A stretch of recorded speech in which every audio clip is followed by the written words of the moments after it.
of the things that we'd begun talking about was the issue of inequality and poverty. Yeah. It's interesting because CPS used the argument that the school closings had to happen because of underutilized schools.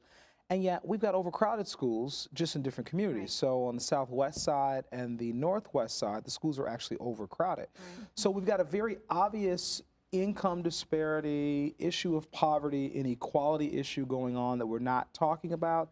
I know you'd mentioned that you wanted to speak to that. Let's talk about the issue of poverty and inequality. Well, during the show you mentioned, and we didn't get back to it, that can all these CPS initiatives really fix the problem, if you will? 90,000 students live in extreme poverty in the city. Yes.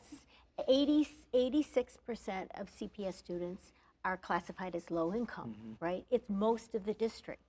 And we have children who are living in thousands of children who are living in extreme poverty.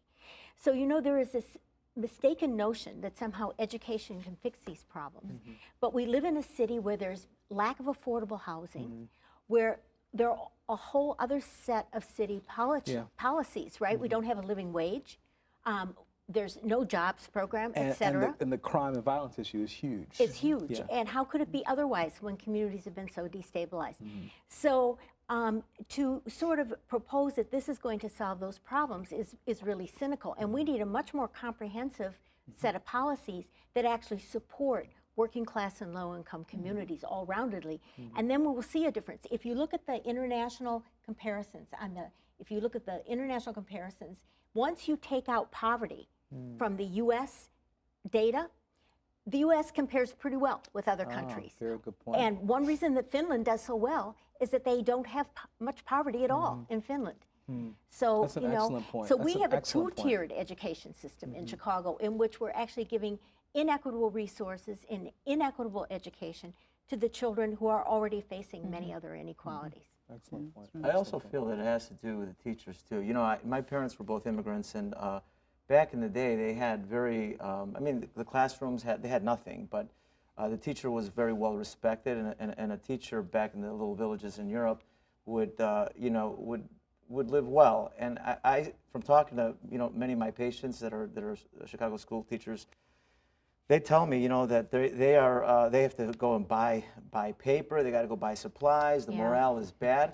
I mean, if you've got bad morale at the teacher level, forget about anything else. And I'm not, you know, just taking your side. I'm just like seeing what seems to be a reality, that if you have the person that's teaching you not happy, what do you think the kids are going to do? There's several problems, but that's a big one, I think. Look, the typical Chicago teacher spends about $1,000 a year of their own money on supplies. Works 58-hour weeks, and I think that, like, there's a big point they do here. a lot of accountability issues now too. And then they feel like all the problems of the world are placed at their feet. And so the question then becomes, well, why can't you, as a superhuman individual, you know, solve the question of poverty in the city? Yeah, no, I mean, it'll be harder for neighborhoods to come back if there's no public school for people to come to go to if they move into the neighborhood. And so, you know, foreclosure and then closing down the schools actually forecloses the chance of neighborhoods recovering. And I think that's it goes to the question of needing some real societal answers and initiatives to deal with poverty. See, we ignore poverty, and then once again we assume we can solve the crime issue by gun laws. We assume that we can solve the education issue by higher standards. But once again, if you ignore the fact that, and this once again, I get angry when I see this. We drive through our city and we know the areas not to go to, the areas to go to, because we've accepted that a large swath of the city is just going to live in poverty and crime and violence and underperforming schools, and that to me is unacceptable. So until we deal with that, we never will be able to deal with the other symptoms, which education, I believe, is a symptom of a larger problem. The good news is that there's people coming together. It's a kind of government abandonment of those communities. It is. Well, that's the word you said right there. It's community. No school and no place of prayer.